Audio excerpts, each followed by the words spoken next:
So expensive. Mhm.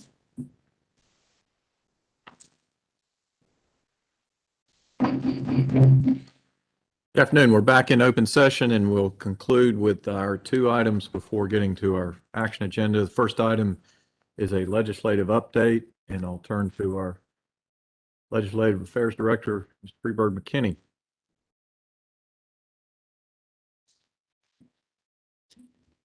Good afternoon, Chair Davis, Vice Chair Duncan, Superintendent Truitt, Lieutenant Governor Robertson, board members and advisors, my colleagues here at the board and at the department, and all those across the great state of public education in North Carolina.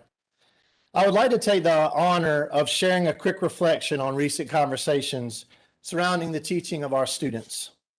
As I look over at my fellow educator diplomats, Maureen Stover, Keisha Clemens, Dr. Elena Ashburn, and Eugenia Floyd, I'm reminded of the constant greatness of our state educators, all of you.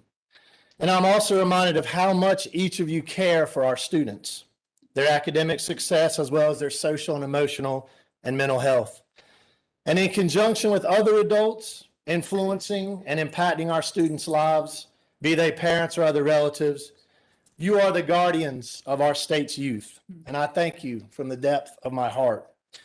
And I'm also reminded what each of you do in our classrooms and in our schools, and whether it's teaching about King Mansa Musa, a Malinese ruler who is documented as the wealthiest man who ever walked the face of the earth, that very few people have heard of because he was sub-Saharan African king, or understanding the facial expressions and the body language of each of your students, identifying when something is affecting them from the outside of our classrooms. You care about their life experiences and the value of their individual histories and the meaning of their collective memory when working through identity, self-realization, and self-actualization. And as a former social studies teacher, the standards and objectives deeply matter to me. In building out my courses, I envision ways to reach every student and engage them through motivation. The curriculum I chose reflected thought and consideration and practical application. And we measured and we tested and we changed and we adapted and we consistently reimagined what our students needed and required and deserved. And as each of our teachers across the state are returning to their classrooms, know that the individuals present in this room support you, and we are working for you, and we care about you. And most importantly, we are with you and your students as you begin this year.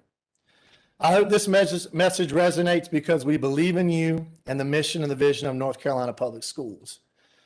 And this duty reminded me of our constitutional commitment to North Carolina public education. And your decisions today and moving forward, supported by the collective leadership of the State Board of Education and DPI's leadership team and staff, have the opportunity to keep students at the center of everything we do, always, each and every one. And as we transcend the impact of COVID-19 and today's events and future events, focus on the transition and recovery strategies of our schools, of our families, and our communities. And as we begin this uniquely positioned year, you all were made for a time such as this. So as we begin the legislative update, there have been a few changes, and really they all involve this folder right here. So much of what you are going to see in today's update has definitely shifted because the House this morning at 8:30 released their education budget. So I will briefly walk through again some of the reference slides so that you can come back to this presentation, move forward, and definitely want to let you know that as we begin the comparison between Senate 105 and the budget that was released and today's education budget, I know that our good friend Alexis Schaus will also be working from her office in a comparison. And so as soon as we have that, we will share that with y'all because definitely things are shifting as we speak. At 1:30 today, the House Education will meet again. They were in session earlier, and all amendments will be heard from representatives within that committee. So as you well know, we'll go through that process and continue moving forward into the next committee follows that. Within this presentation, I did want to again share with you just the number of public education bills now at 330, a list of the bills that have now been chaptered and are in session law. The next slide is the updates currently as they stand that reflect Senate Bill 105, money report, as well as DPI's financial and business services budget documents. I cannot tell you how many times I reference these documents on a daily basis, so I definitely want to make sure that you have those links as you're looking forward to the comparisons of both the House budget and the Senate budget. Below, you'll also see again the links for federal COVID relief. The current bills on which we are working on, there's been a lot of movement on House Bill 91. This is the accountability and fair play in athletics. I would definitely look to see that bill moving in the prior weeks as well. There's been a lot of conversations with DPI and board staff there, so please keep your eye on that. Also, House Bill 159 and education law changes. You'll actually see many of these provisions. Next slide, please. Many of the provisions that are in 159, you'll now find in the House budget. And several of those, including the 12-month salary installments, as well as the child nutrition pieces and Part 5 as well.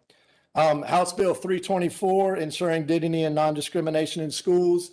We're hearing that should also be heard recently. There are a couple of provisions from that bill that you'll also find in the House budget.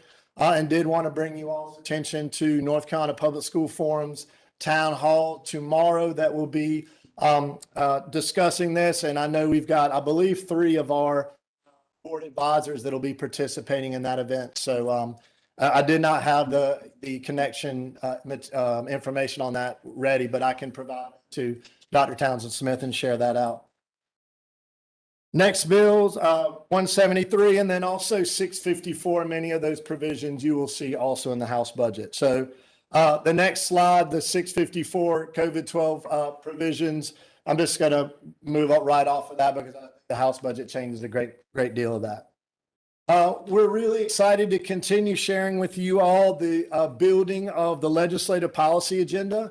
And I have my good friend and colleague, Christy Van Auken here, who's going to share out on goal number 7, connecting high school to post-secondary and career opportunities. And again, just to reference, we are doing this in conjunction with building out a legislative agenda that links the Leandro buckets, Operation Polaris, the Superintendent Truitt in the department, and the strategic plan of the State Board of Education. So over the next few months, as we hold continuous discussions as to this short session and moving forward there, where our collective legislative policies are.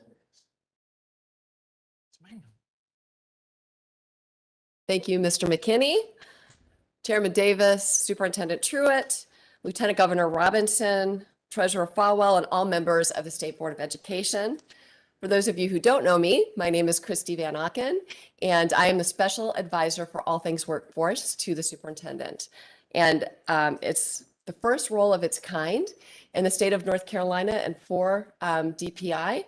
And I am truly humbled to serve in this capacity and to work hand in hand with the State Board in this effort. Mr. McKinney invited me here today to update you about the education to workforce continuum. This is a strategic priority, not only for the state superintendent, but also for this board and for elected officials. It is articulated in legislative priority number 7, connecting high school and middle school students to post-secondary choices and opportunities, and in the strategic plan of this board under the section of eliminating opportunity gaps to increase readiness, access, and attainment of early post-secondary opportunities. I'd like to share with you now a quote that I love from Excel and Ed. And it goes, every student, whether they know it or not, is preparing for a career.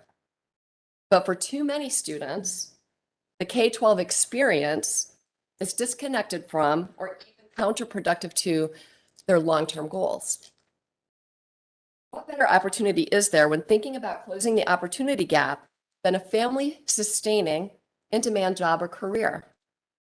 Yet often, education get caught up in preparing students for the next grade for the post-secondary plans of their choice. There's frequently a disconnect between a student's interests and strengths and what happens after high school. What's worse is that there seems to be a two paths only choice between classroom and academic learning and learning that leads to career and technical training and maybe community college.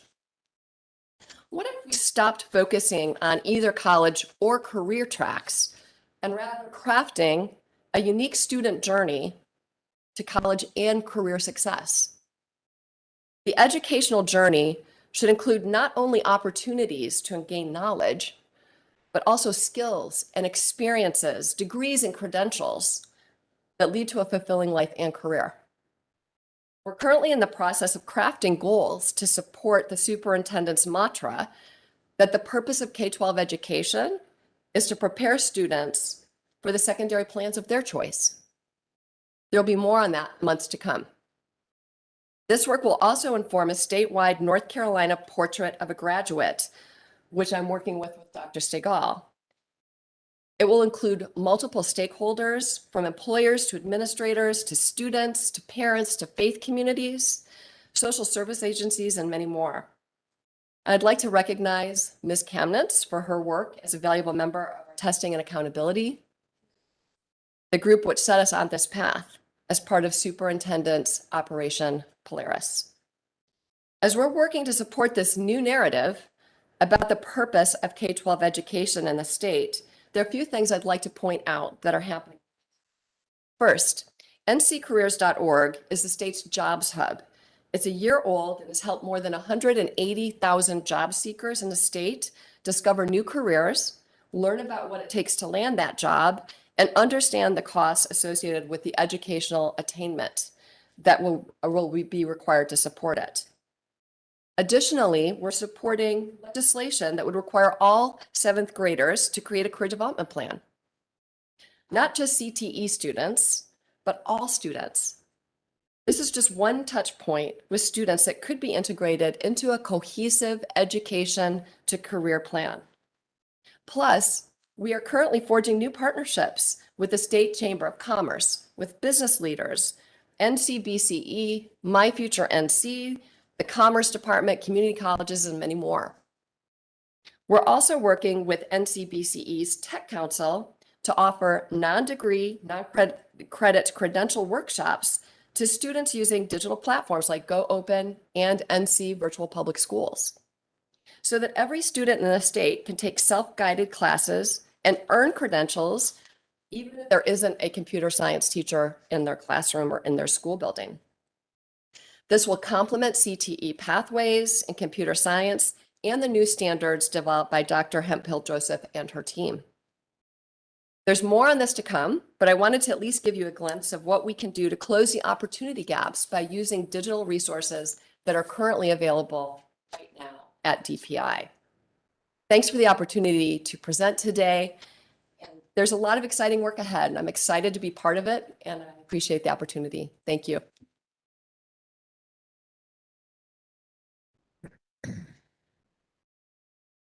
Thank you very much, Christy, for sharing there. And we look forward to, again, collaborating in this process moving forward over the next few months, hopefully by October or November, to provide the board a very consistent plan that we can then have greater discussions like we've been trying to do over the last couple of years as the budget process unfolds for the next biennium.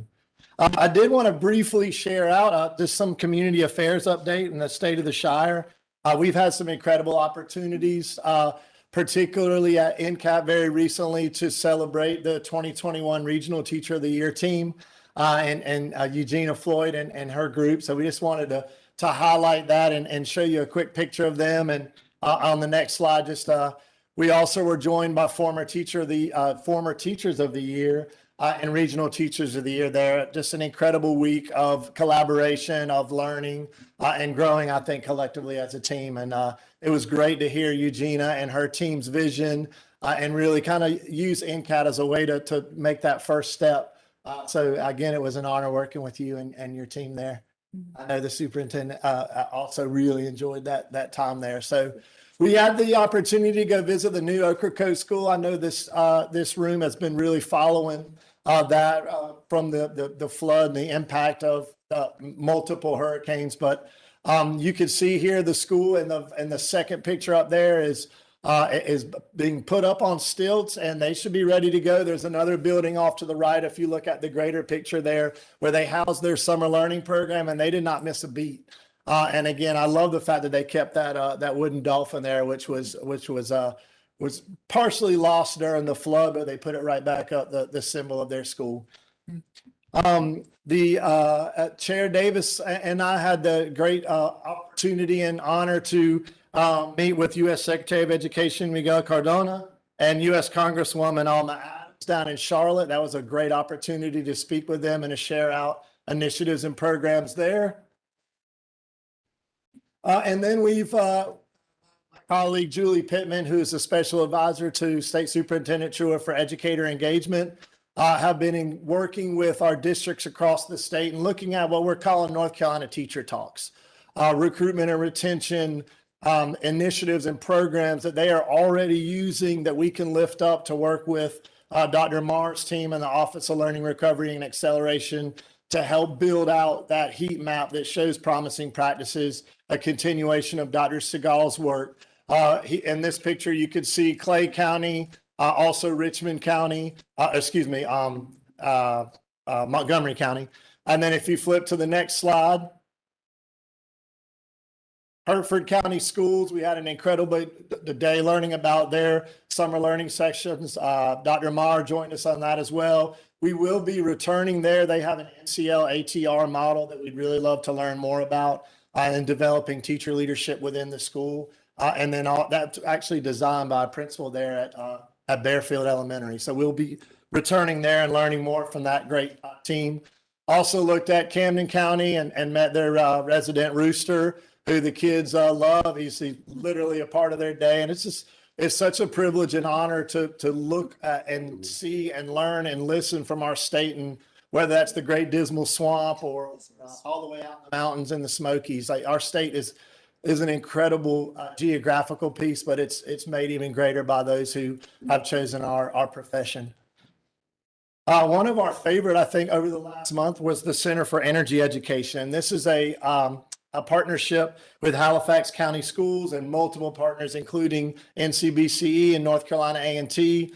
I think I speak for Julie and Dr. Marr when I say we were just blown away by the level of professionalism that just in a brief 3-month period, these students learn when it comes to solar energy. I would have never thought that those gentlemen down in the far right corner who had only been doing this for 3 months. I mean, literally, they walked through the whole entire process, assembly, reading the solar panels, learning how much input and output is required.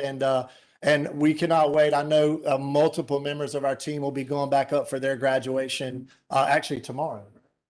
So very excited about that program and working with Dr. Cunningham to see how we can begin to move that from not just a summer program, but also into a CTE pathway. Also been engaging with EPPs and learning about ways that we can transcend statewide challenges in regards to licensure and other programs, TA to teachers. We work with UNCC, and then the next slide with Campbell University about particular programs that they have. And we'll be following up with Campbell and Harnett County. They have some very unique partnerships the first week in September. And then lastly, just some brief updates on some of the partnerships that we have worked with in the past. North Carolina Teacher Talks and has worked with Teacher Cadet Program. Superintendent Truitt and her team hosted their most recent curriculum development here at the department.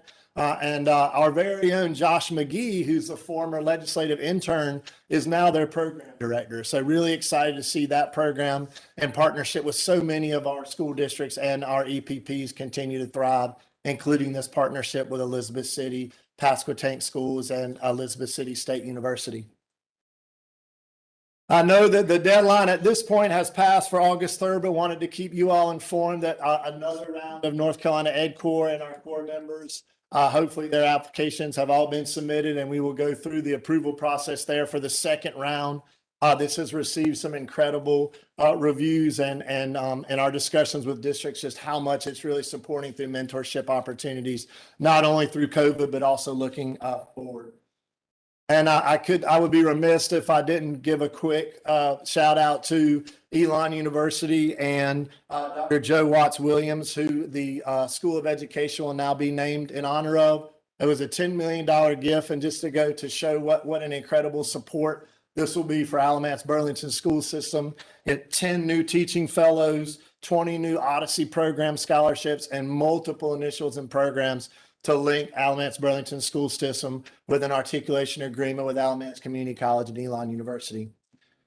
And lastly, really excited about the return of the department conference, although this will be very, very different than all the former conferences I've been told. It is called AIM, so please save the date. It'll be November 29th through December 1st. The AIM stands for Accelerate, Invigorate, and Motivate. And I know that my colleague Julie Pittman will have further information to share at future board meetings. But please, wanted you guys to have that on your calendar. That's going to be an incredible event. And I know Superintendent Truitt and her team are very excited to continue sharing out about that. Unfortunately, due to the time change because of the House budget today, our summer legislation and policy intern, Sarah Nicole Haynes, was going to present today, but we have moved her to the September board meeting. So very excited for her to share on her opportunities there. But I did want to just briefly introduce her and just say, how unbelievably great it's been to have her. Colleague Ann Murtha has done just a phenomenal job of working with her and sharing the responsibilities and duties of the board, and also introducing her to many of the trustees at the legislature. So in there, and any questions? Questions from my colleagues for Mr. McKinney? Thank you very much. Hearing none, Mr. McKinney, thanks to you and the entire Legislative Community Affairs team. So we have one item of new business before we move to our action items. This item concerns the Charter School Advisory Board, a critical part of our team in serving the students of North Carolina, and that this board, among many things, reviews applications and other matters in terms of support to our charter schools, and we value their advice to us. The board has a position that has opened due to the expiration of a term of a previous state board appointee, and I'd like to turn to Ms. Amy White for a recommendation on how the state board might fill that position. Ms. White. Thank you so much, Chair Davis. Good afternoon, everyone. I'm Amy White. I chair the Education, Innovation, and Charter School Committee, along with Joe Kamnitz. We do have an open vacancy on the Charter School Advisory Board, and the State Board of Education has an opportunity to fill that position, and it's with great pleasure that I provide for your consideration today the resume of Mr. Eric Sanchez. Eric is not new to the Charter School Advisory Board. He actually served from 2013 to 2017. He got his start as a 6th grade English language arts and history teacher out of Teach for America, and currently serves as the founder and director of Henderson Collegiate in Vance County. He's been the chief executive officer there from 2019 to the present. If you did not know, Henderson Collegiate has been able to achieve 100% of its growth goals. It has earned the school grade of A with the highest attainable state grade, which the school earned along the top 3.5% of all 2048. I cannot even talk. Let me rephrase that. 2,478 North Carolina public schools for the 3rd consecutive year in 2017. It's of note that Mr. Sanchez has a passion for serving all students, and this particular charter school is in one of our counties that has many, many students who are labeled as both economically and educationally disadvantaged, and they have had amazing academic results. So with pleasure, I would like to bring forward the name of Eric Sanchez to serve a term on the Charter School Advisory Board. Thank you, Ms. White, and I believe that comes from your committee.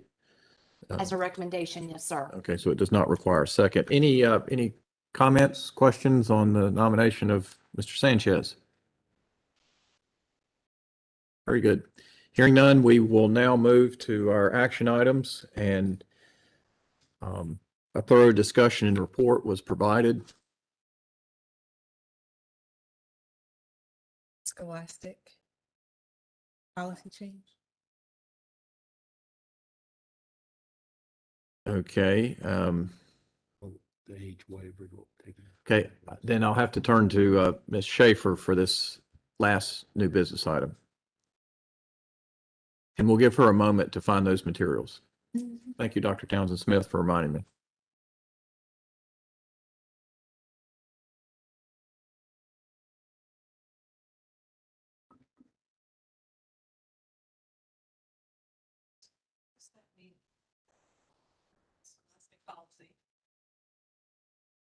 Affecting this, but to eliminate the words for the High School Athletic Association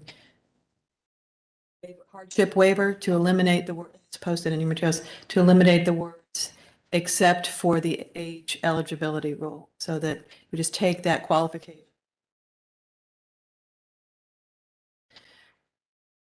See, we would still have to go through rulemaking on that process.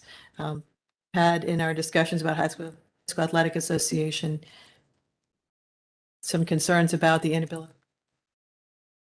eligibility rule. It has resulted in some unfairness. And so discussed that, I think, in closed session yesterday. Our recommendation to begin the process on our athletic. Any questions on this policy change that was discussed in closed session yesterday? Without those few words. Okay, thank you, Ms. Schaefer. Okay, hearing none, now we'll proceed to our action items. A thorough discussion and report was provided on each item, including any respective consent items, and that the consent agenda is primarily not complex and may have come to the board for discussion in a prior month. I note also that board members have seen these consent agenda items for at least a week. I note for the record that Ms. Kamnitz has recused herself from BizOp 2. I've also received a request to vote separately on our Strong Schools Toolkit revision adoption. At this time, are there any other requests to remove any other items from the consent action or action on first reading agendas? Hearing none, a request. Chair Davis. Yes, is that the treasurer? Or Lieutenant Governor. Lieutenant Governor, yes, sir. The appointment to the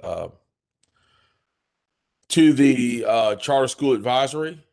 Let me see if I can get this straight. And I want to, if somebody can answer this question. Is there some legislation coming down that may affect that later this month?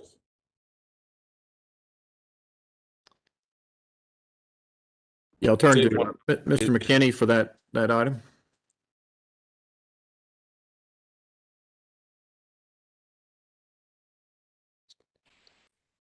Good afternoon, Lieutenant Governor. Yes, sir, there is currently House Bill 729, which is a charter school omnibus bill, which yesterday was brought up in Senate Ed Committee. It was passed, and then currently this morning was passed in Senate Rules Committee. It has been changed, and there's a provision there that would change the two appointees from the State Board of Education and have one of those be a voting member of the superintendent or designee. So if that's what you're referring to, that could potentially down the road, but there is that bill would need to obviously pass, sir. So is there any consideration here for putting that off until that bill goes through? Is that a possibility? I mean, Well, how is that going to affect us? Yeah, Lieutenant Governor, as you participated in the board's discussion on this matter earlier in closed, it was considered that the board would move forward based on the law as it stands today. And then if the law changes, then respond accordingly. Okay, I just wanted to make sure because I have been having to do double duty today. I've got some emergency fires going on with some of this COVID vaccine and the medical workers. And so I had to step away. So I was pretty sure that I'd missed that, but I just wanted to make sure before we went ahead. Yes. Appreciate you asking the questions, and I can so relate to your multitasking. Yeah, I've got on about 5 hats today. Thank you. Thanks for joining us in this meeting. Thank you. Okay. So, any other items to discuss? All right, here we go. Request a motion to approve the following: the July 8th, 2021 meeting minutes, SLA 2 through 8, EICS 1 and 2, BizOp 1 through 7 and 9, and ES&P 1. The appointment of Eric Sanchez to the Charter School Advisory Board, the IPL and ILT licensure recommendations as discussed in closed session, the residential school hire recommendations as presented in closed, and the modification of the interscholastic athletics policy as presented by the General Counsel. Is there a motion? So moved. Motion by Ms. Kamnitz. Is there a second? Second. Second by Dr. Oxendine. Any discussion on this motion?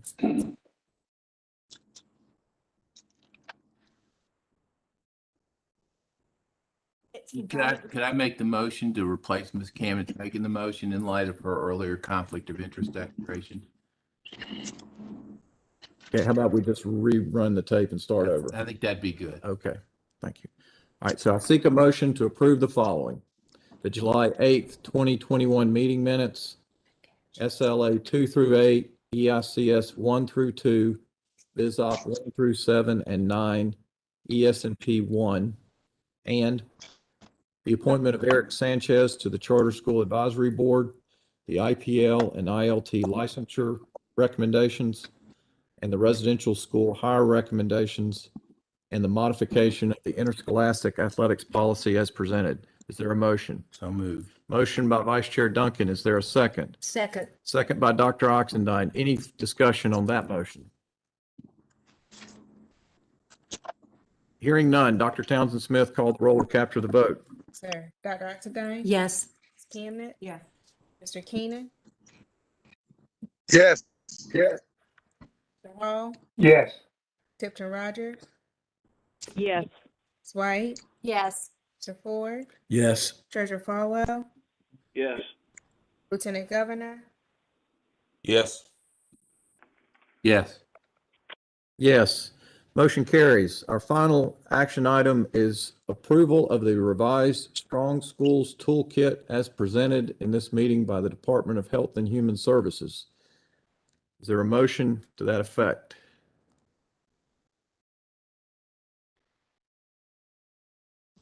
Make a motion, Mr. Chairman, that we approve the recommendation. Motion by Mr. Hall. Is there a second?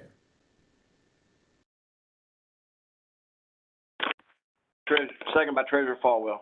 Second by the treasurer. Any discussion on this item? If I could just Mr. make a Ford. comment. Thank you so much for the time and the presentation. Regrettably, as the father of 2 6-year-olds who obviously cannot be vaccinated, as much as I would like to send them into schools, not only can I not do that for my children, I can't in good conscience approve of this toolkit in that it recommends and does not require mask wearing in the schools. And so the very thought of even one kid becoming sick is just too much for me to bear. So unfortunately, I have to vote no on this. Any other discussion on this matter, on this motion? Hearing none, Dr. Townsend Smith. Sir, Dr. Oxendine? Yes. Ms. Camnet? No. Mr. Keenan? Yes. Yes. Mr. Hall? Yes. Tipton Rogers? Yes. Ms. White? Yes. Mr. Chastain? Mr. Ford? No. Falwell? Yes. Lieutenant Governor? Yes. Vice Chair Duncan? Yes. Chair Davis? Yes. Motion carries. That concludes our action items for today. And I appreciate the board appreciates everyone's efforts to make this a successful meeting and our continued service to the public school students of North Carolina. I now ask for a motion to adjourn. Motion to adjourn. Motion by Second Mr. by, Hall. second by Treasurer Falwell. Second by the treasurer, Dr. Townsend Smith. Sir, Dr. Oxendine? Yes. Ms. Camden. Yeah. Mr. Keenan, Yes. Mr. Hall, Yes. Tipton Rogers, Yes. White, Yes. Yes.